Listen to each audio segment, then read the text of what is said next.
serio, está el general Reinel Funes Ponce.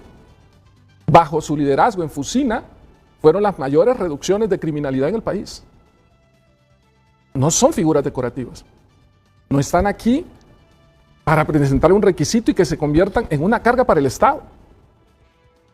Aquí está Norma Cáceres. Descríbame uno por uno. ¿Por qué escogió como candidata designada presidencial? Así, brevemente, primero su perspectiva. ¿Por qué tomó la decisión? Porque me imagino que tuvo muchas opciones. Sí. Pero ¿por qué se decidió por doña Norma Cáceres, por doña Diana Martínez y por el general retirado Reinel Funes? Bueno, empezamos, ¿no? Por el general Reinel Funes Ponce, por su experiencia y su capacidad comprobada en el tema de seguridad. Y porque la seguridad es un tema que vamos a tocar en serio, que vamos a resolver, porque es uno de los principales problemas que el país hoy está sufriendo. En el caso de Diana Martínez, la conozco desde que fue alumna mía en Unitec. Fue una excelente alumna, emprendedora, mujer, luchadora, que ha trabajado con la pequeña y mediana empresa. En la ANDI tiene su empresa, conoce de la realidad. ¿Okay? Y Norma Cáceres ha trabajado toda su vida con migrantes, 20 años de su vida trabajando con los inmigrantes. Hoy tenemos amenazas que vienen de fuera diciendo que va a haber una deportación masiva. ¿Y quién atiende a ese hondureño que llega al país? Y para eso, las personas que realmente viven y sufren los problemas y los tienen ahí. Entonces vamos a dar una atención al migrante como se debe, entendiendo el impacto social que implica la migración en nuestro país. Vamos a dar atención a la pequeña y mediana empresa, a la mujer emprendedora, y vamos a resolver el problema de seguridad, porque lo vamos a resolver. En las izquierdas, algunos hombres y mujeres que valen la pena. Encontramos en todas las ideologías, doctrinas y filosofías, gente que vale la pena. Y esta es una de las mujeres, que yo la sigo desde hace décadas, como sigo a políticos de izquierda en España, que vale la pena escucharla. Y asocié. Luis Zelaya fue rector de Unitec, de la principal universidad privada del país. Es un hombre que conoce de educación mucho, que ha viajado por el mundo hablando de educación y asimilando conocimientos muy importantes. Que estoy seguro, si se presenta el escenario de convertirse en presidente del país, va a primar ese factor del que vamos a hablar hoy con profundidad. Así es. ¿Qué país se desarrolla si no tiene un sistema educativo de calidad? Y el nuestro no lo tiene. El nuestro ha fracasado con su sistema educativo. Le rehuimos a las matemáticas a los hondureños para comenzar. Muy malos con nuestro idioma, con el castellano, con la ortografía, que son aspectos fundamentales en el nivel educativo de la gente. ¿Abordar este tema educativo hoy? Claro. Claro que sí, ¿no? Y es importante porque tú lo dijiste, sin educación el país no va a avanzar. Y para eso necesitamos hacer un cambio de 180 grados en la educación del país. Hemos cometido el error de establecer en la dirigencia magisterial el rol, ¿no? Y cada quien tiene un rol, ¿no? Porque claro, lo que buscamos es que no haya conflictividad en el gremio. Años atrás, recuerdan la anarquía que había en el sistema educativo y maestros en la calle, doctores médicos en la calle. Entonces, el gobierno, bajo la perspectiva de no tener convulsión social en la calle, cedió, ¿no? Y perdió la esencia. Y la esencia es educar bien a nuestros jóvenes, como lo dice Cayetana, es hacerlo. Presento rápidamente a los y las candidatas a designadas y designados presidenciales en el movimiento Recuperar Honduras, porque con ello vamos a profundizar después de la primera pausa comercial. Doña Norma Cáceres, cuando le propuso el ingeniero Zelaya, ¿dijo inmediatamente sí o le manifestó, déjeme pensarlo, voy a hablar con mi familia? ¿Cómo fue? ¿En qué momento fue? Le dije que sí. Le dije que sí, lo conozco ya hace muchos años. Él entregó el título a mi hija hace 12 años en la Unitec como rector de la universidad, lo conocí. Y dije sí porque trabajo en el servicio de migrantes y sé quién es él, lo conozco. ¿Cómo lo conoce al ingeniero Luis Zelaya? Es un hombre que sabe lo que quiere a Honduras, que quiere a los hondureños, que juntos vamos a trabajar para apoyar a los migrantes, que es la idea, sacar adelante el país, que ya no esté como ha estado hasta ahora. Pero como aquí ha habido políticos en Honduras que han tenido como estrategia y dentro de los pilares, dentro de sus planes de gobierno, que haya más migración para que nos envíen más remesas y vivir de ese esfuerzo de los hondureños en el extranjero, ¿usted cree que esa es la fórmula para sacar adelante a Honduras? No. Toda persona tiene derecho a migrar, pero en Honduras tenemos consecuencias también por la migración. Quedan muchos niños en Honduras. Ha habido mucho sufrimiento por la migración, la separación de las familias. Todos sabemos no es bueno, pero juntos hemos hablado el tema con el ingeniero y el grupo, que sabemos que tenemos que sacar adelante Honduras, y esa no es, como usted dice, esa no es la solución. Claro, vienen las divisas, vienen las remesas, pero ¿y las consecuencias? Pero tenemos lo que hemos siempre pensado, pensar cómo vamos a recibir a los migrantes, las historias que ellos traen, que cuentan. Solo los que la vivimos ahí nos damos cuenta del dolor verdaderamente y sabemos que tenemos que trabajar, no podemos. Estamos, como decimos ya, en rojo, en línea roja. porque hay mucha migración y hoy en día no solo es, Renato, como antes. Hoy no tenemos fontaneros, no tenemos electricistas, porque era la gente que se iba, o la empleada doméstica, la niñera. Hoy se van los doctores, los abogados, los ingenieros, los profesores. Ellos migran también. Pero se van porque no encuentran oportunidades en el país. Para los y jóvenes. esa es la respuesta que yo quiero que me dé Luis Zelaya hoy. Se están yendo, como dice doña Norma Cáceres, los fontaneros, los albañiles, los carpinteros. Usted no encuentra técnicos en nuestra ruralidad en este momento para que le arreglen una refrigeradora, una estufa, una lavadora, un simple electrodoméstico. Tienes que traerlos a Tegucigalpa o ir a un pueblo lejano para poder llevar un técnico y que le arreglen el aparato. Se está yendo ese tipo de gente. ¿Por qué se está yendo? Porque no encuentra oportunidades en Honduras. Luis Zelaya, ¿cómo pretende mantener a la gente aquí? Seguro que me hablará de economía, seguro que me hablará de inversión, seguro que me hablará tanto de inversionistas nacionales como extranjeros, seguro que me hablará de estímulos fiscales, seguro que me hablará de muchas cosas, pero yo quiero conocer a fondo cómo Luis Zelaya pretende retener al hondureño que viaja a Europa, que viaja a Norteamérica, sencillamente porque no encuentra condiciones para vivir con dignidad en Honduras. Gracias, gracias. Históricamente los designados presidenciales son figuras decorativas. Dice don Luis Zelaya que para él eso quedó en el pasado, que tendrán un rol. Yo no hubiese aceptado si me hubiera dicho que iba a ser para ser una figura decorativa, porque estoy acostumbrada al servicio y quiero trabajar para mi país. Muchas gracias, doña Norma Cáceres. Doña Diana Martínez, ¿en qué momento y cómo le planteó Luis Zelaya? Quiero que me acompañe en mi fórmula presidencial. Es que nada, buenos días, muchas gracias por este espacio. Buenos días, pueblo hondureño. Estoy muy orgullosa y es un honor para mí estar parte de esta fórmula presidencial. Y pues, ¿en qué momento me lo dijo? Me planteó un escenario muy bueno, lo conozco al ingeniero, él fue mi mentor durante mi carrera universitaria y me planteó que necesitamos hacer un cambio y apoyar a los héroes económicos de Honduras. ¿Y quiénes son los héroes económicos de Honduras? Los dueños de la pequeña y mediana empresa. Que desde ya piensa en desconcentrar un poquito el poder para que lo acompañen, desarrollen esa creatividad que tienen en función de salir adelante cada uno en las diversas áreas que le delega. Así es, Renato, porque nadie puede hacerlo todo. Y tú lo has dicho, lo que pasa es que ¿quién ha sido un verdadero gerente del país? ¿Quién ha sido un verdadero gestor? Y ahí le digo al pueblo hondureño que elija bien, el 9 de marzo elija, vea las hojas de vida de cada uno de los candidatos, su capacidad profesional, y en función de ello elija quiénes le acompañan, quién va a ser su equipo de trabajo. Renato, cuando yo tomé la Unitec, eran menos de 4,000 estudiantes. Y cuando yo dejé Unitec, eran casi 27,000. Y no lo hice solo, lo hice con gente que me acompañó, que tenía áreas de especialidad, porque al final, tú lo has dicho, aquí no es de estrellita, aquí nadie es Superman. ¿Conoce Luis Zelaya del tema de seguridad? No. Entonces, ¿qué haces? Consigues una persona experta en ello, en conocimiento y en experiencia real, que lo ha vivido. ¿Y qué haces tú como líder del país? Lo apoyas al 100%, con visión. Entonces, no es un tema que aquí va a venir alguien a resolver porque él lo sabe todo. No, no, de ninguna manera. Pero que es un buen gerente, que es un buen gestor y que se va a rodear de las personas adecuadas en los puestos adecuados para sacar al país adelante.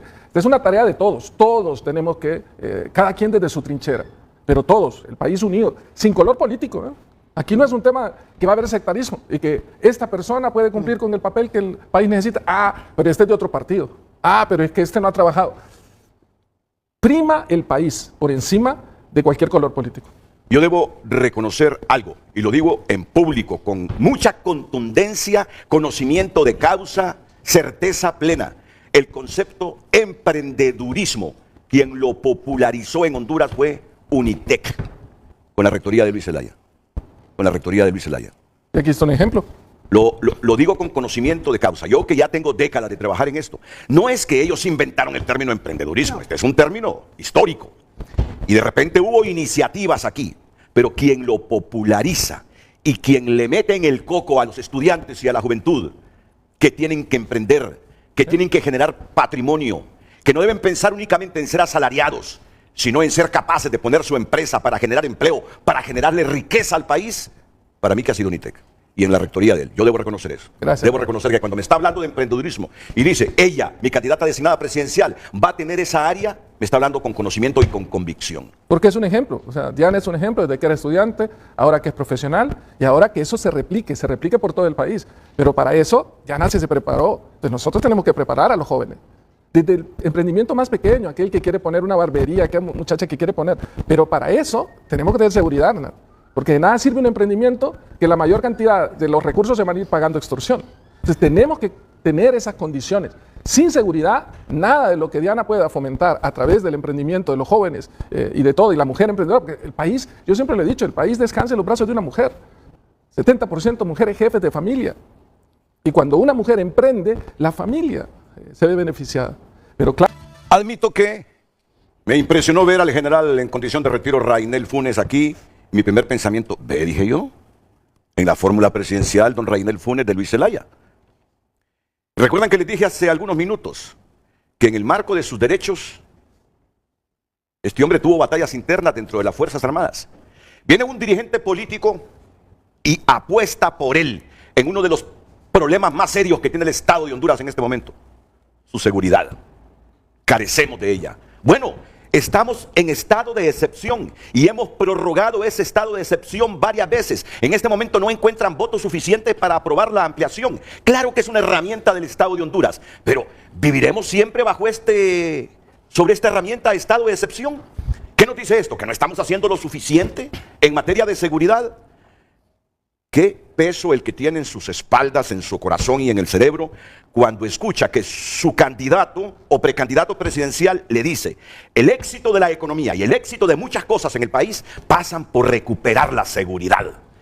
Que no se nos vayan los hondureños, que no migren los hondureños, pasa porque recuperemos la seguridad, pongamos orden y que los extorsionadores estén donde deben estar, ya sean estos policías, delincuentes comunes o militares. ¿Qué gran carga le han puesto, general Rainel Funes? Muchas gracias. Para mí es un honor integrar la fórmula presidencial del ingeniero Luis Zelaya como designado para trabajar en el área de seguridad nacional y desarrollo. Confío en el ingeniero Luis Zelaya. Debemos de confiar en el ingeniero Luis Zelaya, toda la población, de los equipos de trabajo. ¿Qué méritos ha hecho Luis Zelaya para que un hombre como usted confíe en él? Bueno, lo conozco. Desde que lo conozco, sé que es una persona íntegra, es una persona honesta, es una persona muy preparada. Creo que es la mejor opción que tenemos para dirigir los destinos de nuestro país desde la presidencia del Ejecutivo. Además, es una persona que tiene temor a Dios, conoce la realidad social de nuestro país y toda la situación nacional. Y eso me hace confiar en él y poderle atribuir toda la experiencia, el conocimiento que nosotros tenemos para poder trabajar en su proyecto. Honduras y la democracia está en riesgo. Y pues no podemos estar nosotros solamente viendo lo que está pasando sin involucrarnos. Creo que todos los hondureños buenos que no hemos estado en la política debemos involucrarnos en la política activamente para poder aportar todos nuestros talentos y poder hacer de Honduras la patria grande que queremos. Honduras ha estado cooptada. Usted sabe, en las últimas décadas este país ha estado cooptado por las bandas de criminales, muchas veces coludidos con los políticos y coludidos con algunos empresarios. Hemos estado a punto de perder la institucionalidad desde la perspectiva democrática, porque la institucionalidad ha estado al servicio de los criminales, de los narcotraficantes. Aquí me están diciendo quienes lo acompañarán a usted en esa fórmula presidencial que la causa principal de la migración de los hondureños no es tanto por las condiciones económicas, sino por la extorsión en el país. ¿Podemos recuperar a Honduras o definitivamente vamos camino de Haití con nuestra patria? Tenemos que recuperarla y para eso es el trabajo que nos ha encomendado en este equipo, para poder aplicar todas las herramientas y poder neutralizar todas esas amenazas y todos esos riesgos que corre nuestra patria. La verdad que tenemos el derecho de vivir en una patria digna y nosotros como hondureños somos los responsables que nos involucremos todos. Esto no es de solamente un equipo o de una organización, es una responsabilidad de todos los hondureños que tenemos para ello. Eso fue en la primera administración del expresidente Juan Orlando Hernández, en el primer mandato de Juan Orlando Hernández. Renunció a la subjefatura del Estado Mayor Conjunto de las Fuerzas Armadas. Yo recuerdo ese momento, fue un momento álgido, tenso, dentro de las Fuerzas Armadas y que trascendió. Con él se fueron otros. Con usted se fueron otros, ¿no? Pues no solamente yo renuncié, ¿verdad? Hubieron otros oficiales que tenían posiciones también encontradas y los pusieron a disponibilidad. ¿Qué es lo que me decía hace algunos segundos? Cuando yo interpuse mi renuncia fue en el segundo periodo. En el segundo periodo de Juan Orlando Hernández. En el segundo periodo en el 2018. ¿No le gustaban algunos asuntos administrativos? Me imagino que está hablando de transparencia. Cuando hablamos de transparencia estamos hablando del manejo de recursos financieros. ¿No le gustaba la injerencia política? Habló de los militares y habló de los policías e hizo lo que hace un hombre decente, renunció. Renunció para no ser cómplice. ¿Eso le perjudicó en sus finanzas? Ahora que recibe la pensión, ¿es menos? ¿O al final sus beneficios los tiene iguales? No, los beneficios igual, ¿verdad? Como todo oficial retirado. Lógicamente que esa situación, tomar esa decisión en esos momentos, a veces no es fácil. Pero el tiempo le da la razón a uno, y el tiempo me ha dado esa razón. He podido tener el reconocimiento de la población, el reconocimiento de mis compañeros, de mis subalternos principalmente, porque tuve la fortaleza para tomar esa decisión en un momento muy crítico. Si usted me está diciendo que primero, para arreglar este problema de inseguridad en Honduras, hay que despolitizar la policía y las Fuerzas Armadas, colijo que me está diciendo las razones por las que yo renuncié todavía persisten dentro de las Fuerzas Armadas. Correcto, persisten todavía en este gobierno. Y entonces esa es una problemática que debemos de abordar.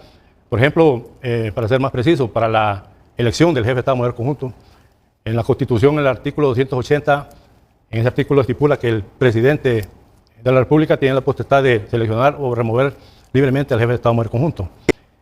Yo le he manifestado en otros programas que creemos que la forma ideal para apartar, o sea, deslingar la parte política de la parte operativa, debe ser que las Fuerzas Armadas hagan la propuesta al Congreso Nacional de los candidatos a ocupar la jefatura de Estado-Mayor Conjunto, y que sea el Congreso Nacional, de acuerdo a la propuesta basada en el escalafón, donde se establece la antigüedad, la jerarquía y los méritos, sea electo el jefe de Estado-Mayor Conjunto. Eso, en mi forma de ver, ayudaría mucho para quitar esa influencia política directa.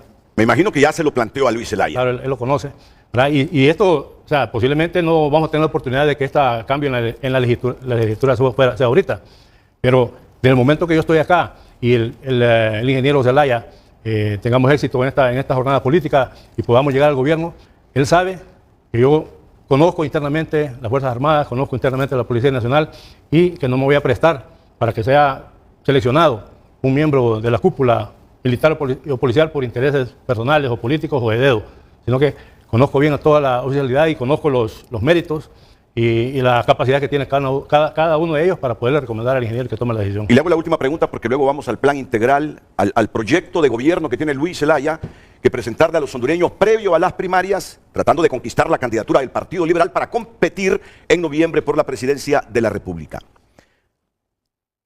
¿Qué consecuencias tiene para un Estado de Derecho tan imperfectible como el nuestro que estén politizadas nuestras dos principales instituciones de seguridad, la policía y las Fuerzas Armadas? ¿Cuáles son los efectos de no romper con esa politización? Bueno, los efectos es que prácticamente la política gubernamental está orientada a que estas instituciones apoyen esa política, con intereses puramente de un gobierno o de un partido en gobierno. Y eso es lo que no debe suceder. Por eso es que es necesario que se establezca bien esa brecha, aunque se trabaje a la par, pero tiene que estar cada quien enfocado en el rol que le corresponde. Deslindemos, para que no quede confusión. Toda policía y las Fuerzas Armadas están obligadas a trabajar palmo a palmo con el comandante general y su gobierno por los intereses más caros del Estado de Honduras, pero no trabajar en función de intereses personales, partidarios, dogmáticos. Eso es lo que usted nos está diciendo. Ahí es donde se debe despolitizar las Fuerzas Armadas. Ahí, de esa forma es que considero que debe ser la despolitización. Interesante, la verdad que se ha conseguido una fórmula presidencial que nos ha interesado a todos y me siento orgulloso. Ha generado muchas expectativas, estoy seguro. Me siento orgulloso de cada uno de ellos, sé del rol, el propósito que van a cumplir para la sociedad hondureña y que nos va a ayudar a recuperar Honduras. Vamos a la segunda pausa comercial, regresamos para exponer, para que ellos expongan el plan de gobierno. Dicen que en las primarias solo vota el voto duro, pero yo creo que alguien que pretende ser presidente de Honduras debe desnudarse, y cuando lo digo desnudarse, lo digo en sentido figurado, exhibirse y mostrar realmente qué piensa, qué tiene y cómo piensa hacer la reingeniería del país para convertirnos en ese anhelo que tenemos desde hace tiempo en un verdadero Estado de Derecho, con instituciones al servicio del pueblo y no de los intereses personales, sectarios, de grupos políticos y económicos. Es lo que anhelamos para Honduras, un verdadero Estado de Derecho. Hablaremos sobre todo eso después de la pausa comercial. La opción dentro del Partido Liberal, el mejor plan, la mejor opción de plan de gobierno dentro del Partido Liberal. Así que tiene razón, él estoy viendo ahí seguridad ciudadana. Creo que es una de sus principales objetivos. Comencemos. Gracias, Renato. Son 5 pilares lo que tenemos para recuperar Honduras. Lo que hablábamos primero, el Estado de Derecho con institucionalidad. Acérquese más a la pantalla. El Estado de Derecho con institucionalidad. La ley se respeta, Renato. La ley se cumple, porque si no hay orden, no hay desarrollo. Y lo que hablábamos de la institucionalidad es fortalecer las instituciones del país. Lo dijimos minutos atrás, Primero, fortalecer las Fuerzas Armadas, devolverles su rol institucional junto a la Policía Nacional para que se enfoquen en el problema hoy toral que es la ciudadanía. Cuando hablamos de institucionalidad, estamos hablando también del tema de la CICIG. Yo creo que es una deuda pendiente que tiene el país con la lucha contra la corrupción. Cometimos el error de sacar a la Maxi del país. Hoy tenemos que regresar con el tema de la CICI, pero que se cumpla, que se establezca en el país y que vaya contra la corrupción pública y privada. Este gobierno nos ha fracasado en esa Es una promesa incumplida. Es una promesa incumplida, pero nosotros vamos a hacer, porque con el tema de la corrupción y la CICI también está el tema de la cuenta del milenio. Reprobamos por el tema de corrupción. Son 20 indicadores de la cuenta del milenio, tienes que aprobar, mínimo 11, pero sobre todo el de corrupción. Lo interrumpo solo para repreguntarle. Uno de los temas más sensitivos, como es la promesa de crear un mecanismo internacional del combate a la corrupción, ha fracasado este gobierno. Y uno se pregunta si era una de las propuestas que despertó la sensibilidad del hondureño para votar por Xiomara. Han sido incapaces de materializarlo. ¿Cuáles son los ruidos, cuáles son los obstáculos que a un gobierno que prometió combate a la corrupción le ha sido no posible que esté instalada la CICI ya en el país? Bueno, se lo pregunto porque no sé si a usted le puede ocurrir lo mismo. No, pero recuerde, Renato, cuando salió la Maxi del país, yo presidía el Partido Liberal y nos opusimos a que la Maxi saliera, pero un sector de mi propio partido se plegó para que la Maxi saliera del país. Entonces, coincido contigo, o sea, el tema también pasa porque hay sectores políticos y económicos que no quieren que haya un combate frontal a la corrupción. Pero bajo esa misma premisa nos perdemos los fondos. ¿Cuánto tiempo tenemos? 12, 15 años de no tener la cuenta del milenio, que son fondos concesionales y que es para el bien de nuestro país. Entonces, la CICIG tiene que venir al país para combatir la corrupción como un ente, así como está el tratado, independiente, con lucha complementaria a nuestra institucionalidad, que hay que fortalecerla al mismo tiempo. El servicio civil. Tenemos que fortalecer el servicio civil para darle fuerza a la figura de funcionario público.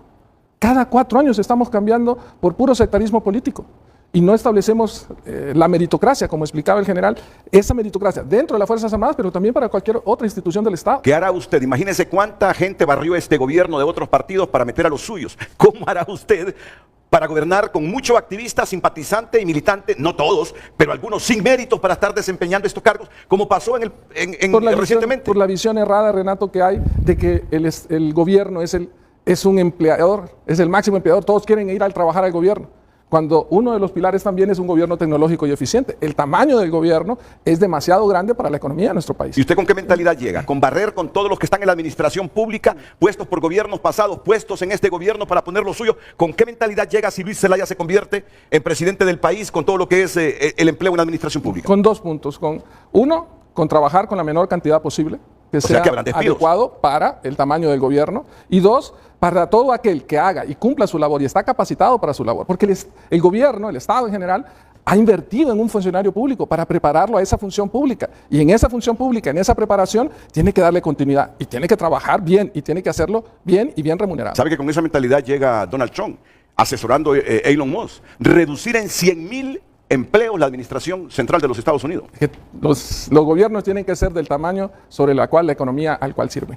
Y en este caso, hoy por hoy, el gobierno es más grande de lo que el país necesita. Y para eso necesitamos fortalecer esa institucionalidad con el servicio civil, combatiendo la corrupción, el tema de la CICIG y lo que decíamos de recuperar como un objetivo de país. Todos nos ponemos la camiseta y decir, vamos a recuperar la cuenta del milenio. Y no por los fondos per se que vamos a recibir concesionales, sino por un orgullo para decir, estamos haciendo las cosas bien, estamos combatiendo la corrupción, porque aquí no hay interés alguno más que combatir la corrupción.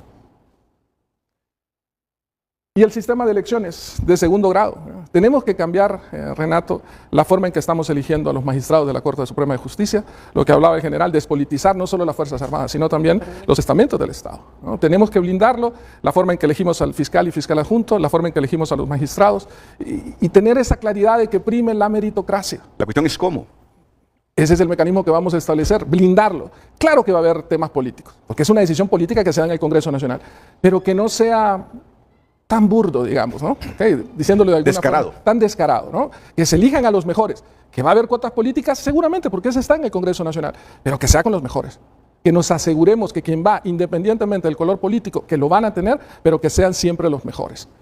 Y la otra que estamos hablando, de los pilares. Los pilares, el segundo pilar.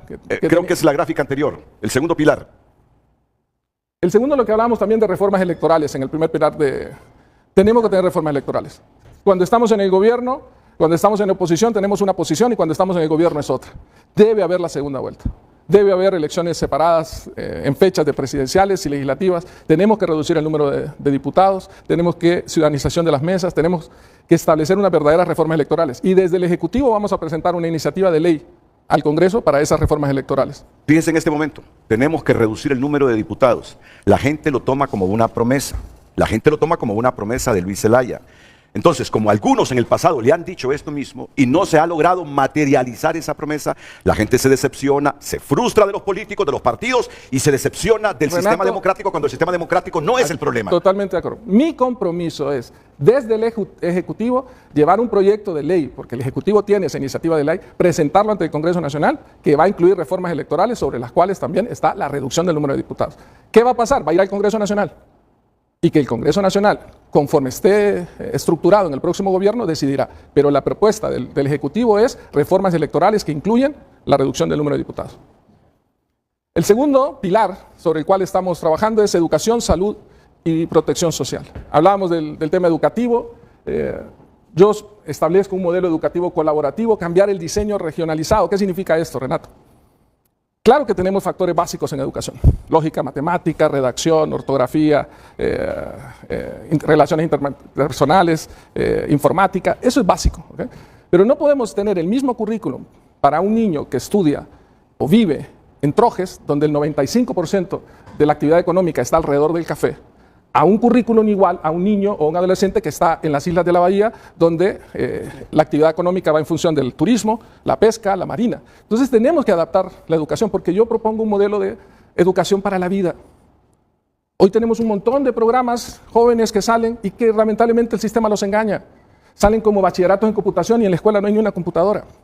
Entonces tenemos que regionalizar y hacer la educación pertinente. Insisto, educar para la vida.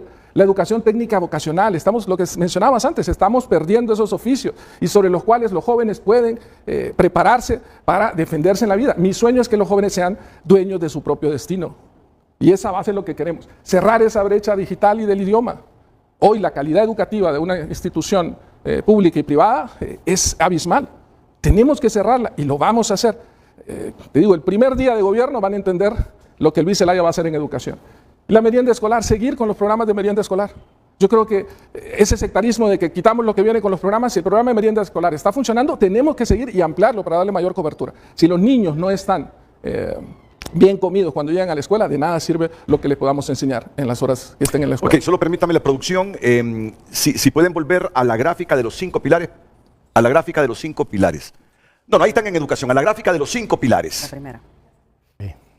O sea, los 5 pilares, los 5 pilares.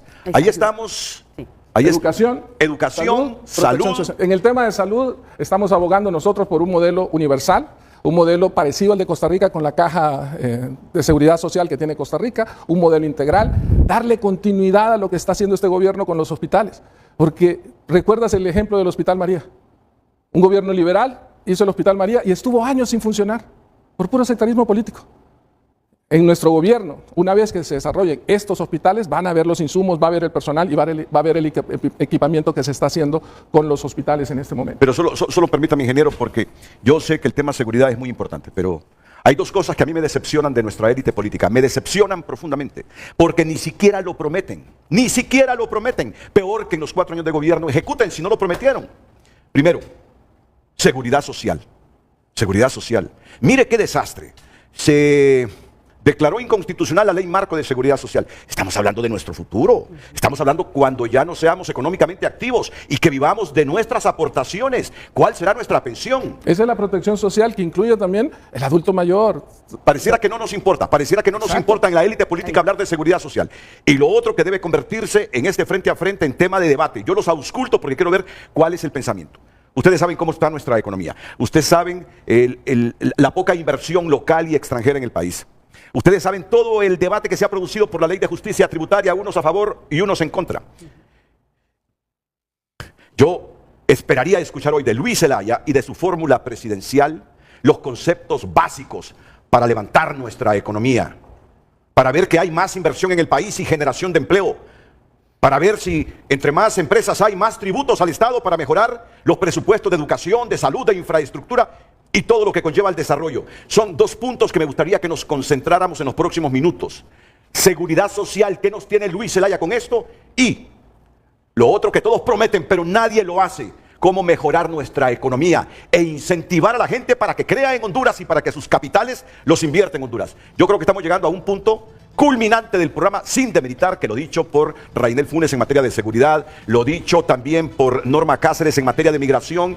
Aquí se ajusta más a lo que yo aspiro de él en este momento, las MIPYMES, las pymes y todo esto, nuestra economía. Pero que nos enfoquemos en eso. Exactamente, cerrando el tema de salud, propiciar la salud municipal, las clínicas municipales, para que luego vayan los hospitales de especialidades, como un hospital de trauma. Tú ves en las principales ciudades, Tegucigalpa y San Pedro Sula, la cantidad de motos que hay ahora, la cantidad de accidentes, y creo que es un tema Pero, que tenemos que... Luis, y le voy a decir, Luis, ya como con vocería, ese hospital de trauma lo vengo escuchando yo desde el último Rubén mandato Villegas, de que Juan estaba Orlando así, Hernández. y no lo hacen. Se los escuché a estos que gobiernan el hospital de trauma y lo vuelvo a escuchar que nos lo dicen en una campaña. Y lo vamos a hacer, ¿Cómo no Renato? se va a decepcionar uno y frustrar cuando nos lo prometen y nunca lo materializan? Lo vamos a hacer, Renato, tómame la palabra, lo vamos a hacer. Porque pensamos en el pueblo, pensamos en la gente. Y hoy por hoy tú ves la cantidad de gente que los accidentes en moto. Y los ves ahí, vas en el carro y ves a los muchachos quebrados. O sea, hay que hacerlo.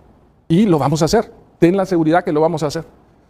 En el pilar de seguridad, que es lo que hablamos de seguridad ciudadana y desarrollo, pero reitero, y aquí para mí es un pilar fundamental, porque si no hay seguridad, difícilmente el tema económico va a funcionar. Y yo soy consciente de ello y le prometo al pueblo hondureño que con el tema de seguridad vamos muy, muy en serio. Y ahí le permitiría al general que nos explique el tema de la seguridad, que ya había avanzado antes. Muchas gracias, ingeniero.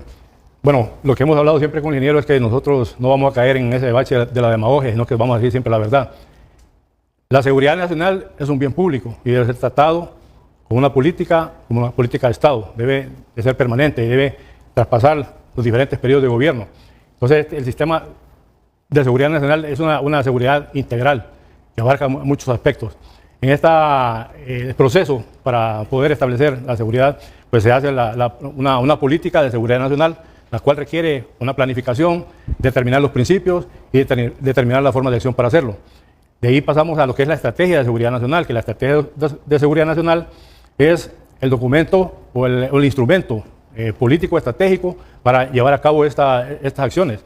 En ese proceso para determinar la estrategia de seguridad nacional entran una cantidad de variables que se deben de tomar en cuenta, desde la intención política del Ejecutivo, tomar en cuenta todos los aspectos de las injerencias internas, las gerencias internas, los espacios geopolíticos de interés, los intereses nacionales. Entonces, es una combinación de factores que se toman en cuenta, identificar los riesgos y las amenazas.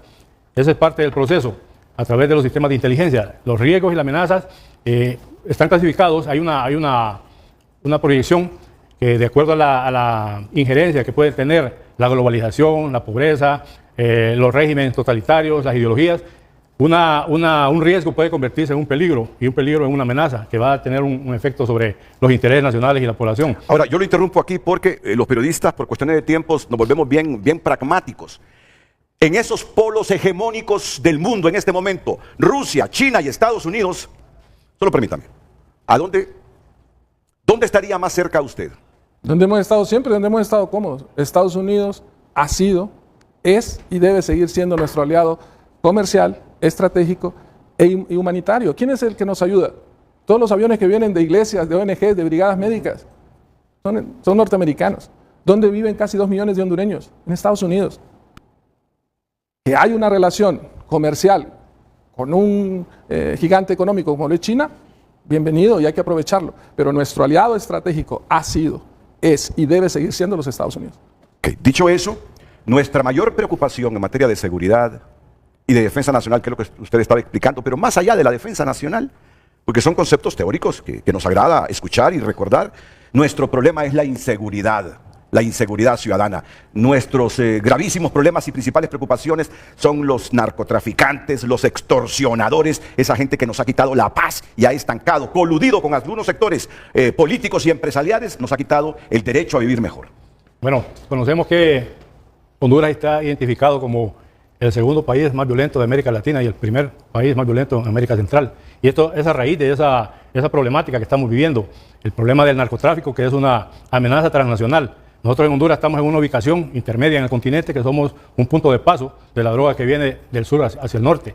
Y esa situación geográfica, geopolítica que tenemos, eso es lo que nos ha afectado internamente, lo que ha derivado de esa droga que pasa por Honduras. Estamos condenados por nuestra posición geográfica a ser permeables y vulnerables con el narcotráfico, con la gente que trafica drogas desde el sur del continente a Norteamérica, que nos ha dejado las secuelas que usted más que nadie sabe.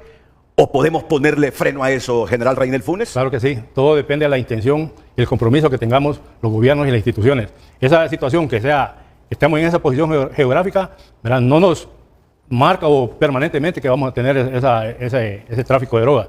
Pero ahí tenemos un problema, la colusión de los políticos con los narcos, el financiamiento de las campañas de los narcos y las redes criminales a los políticos. En este momento ni siquiera quieren fortalecer y darle el financiamiento que necesita a la Comisión de Política Limpia, la Unidad de Política Limpia, para ver de dónde salen los recursos con que están financiando las campañas nuestros políticos. Bueno, lo tendrán otros, Renato, pero Luis Zelaya jamás va a salir en ningún video con narcotraficantes, jamás va a ser mencionado en ningún juicio en Nueva York, y yo no tengo mayor compromiso que es el devolverle seguridad al país. Yo no tengo nada que ver con el crimen organizado, y ahí es la lucha, y es lo que decía el general, es la voluntad. Yo tengo la voluntad para resolver el problema, yo no tengo ningún nexo con el crimen organizado, y mi única lucha es por el bien del país, de que usted tenga seguridad, de que no tenga miedo a salir a la calle, de que no tenga miedo de que le violen o le maten a una hija o a un hijo, que no tenga miedo de invertir en el país porque lo van a extorsionar. Ese es mi único anhelo y por eso me rodeo de la gente que más lo desea. Vamos a hablar en el siguiente segmento. Norma, disculpe, Norma. Quería compartir con lo que dice el ingeniero Zelaya en cuanto a la extorsión. Exactamente, ese es uno de los puntos por un alto índice de hondureños que migran y piden asilo político en los Estados Unidos porque les han asesinado hijos, incluso las personas que los han extorsionado. Sí, vamos a profundizar sobre eso. Vamos a hablar de las pymes, vamos a hablar de economía. Vamos a hablar de economía. Ese es el siguiente pilar. Vamos a hablar de economía. ¿Qué necesitamos para ser más prósperos? ¿Qué necesitamos para vivir en mejores condiciones aquí la gente en el país? Todo pasa por una sana economía, todo pasa por inversión, todo pasa por generación de empleo, todo pasa por mejores tributos y más tributos. No sé si con una nueva ley de justicia tributaria, ¿qué piensa de eso Luis Zelaya? Pero lo que necesitamos es mejorar de vida, y solo se mejora de vida cuando se crea y genera riqueza. Si no hay riqueza, condenados a vivir precariamente toda la vida. Dice el general Reinel Funes. Pero es que yo no puedo revelar estrategias de cómo voy a combatir a los extorsionadores, a las redes criminales, narcotraficantes. Unos 20 segundos, general, porque ya el tiempo se nos ha terminado. En forma general, el cómo se puede traducir en articular todas las instituciones que están comprometidas en la seguridad nacional y poder que se quiten esas intenciones de figurar, no que cada institución aporte a esa estrategia de seguridad nacional para neutralizar esas amenazas. ¿Cómo se crea riqueza, Diana? ¿Cómo se crea riqueza en un país? Pues hay que potenciar a la pyme, a los pequeños y medianos empresarios. ¿Cómo? Pues dándole acceso a capital semilla, a acceso a crédito. Hay que generar centros de desarrollo empresarial. Un emprendedor bien educado y capacitado es un emprendedor de éxito. Es un emprendedor informado que toma mejores decisiones. Hay que también ver cómo conectamos con fortaleciendo todas esas alianzas que hay que apoyan al emprendedor en Honduras, porque existen, hay muchos programas de parte de la empresa privada. Conectar al emprendedor con esas oportunidades que están ahí en el mercado. La riqueza se ha generado justamente por todo eso. Entonces, la misma pregunta que le hice a Diana, ¿qué condiciones son las que el país necesita para atraer esa inversión y crear las condiciones que nos permitan generar empleo, tributar más para mejorar nuestros presupuestos y consecuentemente distribuir esa riqueza entre el pueblo a través de las instituciones del Estado? Yo creo que es un factor, primero, la seguridad ciudadana, la seguridad jurídica, la revisión de la carga tributaria. Yo me comprometo a analizar la reducción del 15 al 12% de impuestos sobre ventas, implica un impacto de más o menos 4.500 millones de lempiras en el presupuesto, pero a la par de eso es la reducción del gobierno. Porque lo que queremos es que la gente tenga dinero en su bolsillo. Cuando viene un inversionista, Renato, lo que pregunte, si hay seguridad ciudadana, si hay seguridad jurídica y el tema energético. Tenemos que entender el concepto de la ENE desde sus tres funciones: la producción, la generación de energía, la distribución y la comercialización. Entender ese panorama para darle una solución al tema del ENE, porque el país necesita ser competitivo energéticamente. Y luego el país es eminentemente agrícola y forestal, pero el crecimiento económico está en servicios financieros, que es la banca, está en telecomunicaciones y está en energía. Y los que menos crecen es construcción y agroindustria, que son los que generan empleo. Desde mi plan de gobierno anterior, yo siempre abogué por el tema de las maquilas agrícolas. Ubicamos 14 puntos en la geografía nacional. Tenemos que aprovechar las 800 kilómetros de costa que tenemos en el país. No hay una producción de mejillones en el Golfo. Hay proyectos que se pueden desarrollar. Vea el ejemplo de Querétaro en México, ¿no? Cómo se desarrolló desde su agroindustria. Honduras tiene calidad y cantidad de agua. Pasamos de inundaciones a sequía, porque no hay reservorios de agua. El ejemplo de la vía de San Francisco con Llanio tiene reservorios de agua. Cada municipio debe asegurar el agua para cultivo, para bien de las personas. El 70% de los que trabajan en las maquilas son mujeres, ¿no? Y bueno, y se lo digo, y todos ustedes son testigos, tengo ya varias décadas de estar viendo ese divorcio como enemigos entre el sector público y privado. No puede ser, son unos aliados para que el proyecto se desarrolle. Pero te digo, Renato, y permíteme, en nombre del pueblo hondureño, te doy la mano, y le digo al pueblo hondureño, vamos a cumplir lo que aquí prometimos. Vamos a mejorar el tema de la salud, vamos a mejorar el tema de seguridad y vamos a mejorar el tema de empleo de la mano de la empresa privada y de nuestros socios comerciales internacionales. Ese estrechón de manos significa que si llega a ser presidente y no defrauda, porque nos lo está prometiendo a través de este estrechón de manos a los hondureños, aquí tendrá un crítico. Sí, un crítico que aprenda a tolerar la libertad de expresión, que crea en la libertad de expresión y libertad de prensa. Cuando un presidente no está haciendo las cosas bien, necesita de crítica. Pero hay gente que se vuelve intolerante. Pero es un principio liberal, Espero la que usted no libertad sea de así. expresión, la libertad de prensa y de pensamiento. Gracias Norma, gracias Diana, gracias Reynel Funes y gracias Luis Zelaya. El 9 de marzo los espero.